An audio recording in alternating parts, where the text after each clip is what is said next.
সবচেয়ে বেশি প্রিয়। আচ্ছা, আবু বকর যেমন তার প্রিয় বস্তুটাও তো তেমন। আবু বকর যেমন তার কোনো দ্বিতীয় নাই, তার প্রিয় বস্তুরও কোনো দোসরা নাই। আপনার চেহারায় আমার দিকে তাকিয়ে থাকা আমার কাছে সবচেয়ে বেশি প্রিয়। এবার রাসূল জিজ্ঞেস করলেন, আচ্ছা বলো তো এরপরে কি প্রিয়?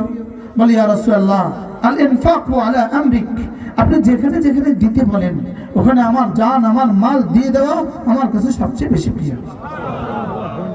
আচ্ছা বলো তো 3 নম্বর তোমার কাছে সবচেয়ে বেশি প্রিয় বস্তু কোনটা? তিনি বলেন, ওয়াবিনতি ফি বাইতিক, আমার বেটি আয়েশা আপনার ঘরে, এটা আমার কাছে অনেক প্রিয়।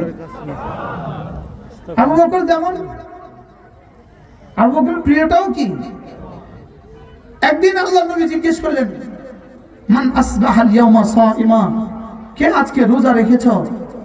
হযরত সিদ্দিক আকবর বললেন, আনা ইয়া রাসূলুল্লাহ, আমি আজকে রোজা রেখেছি। এবার রাসূল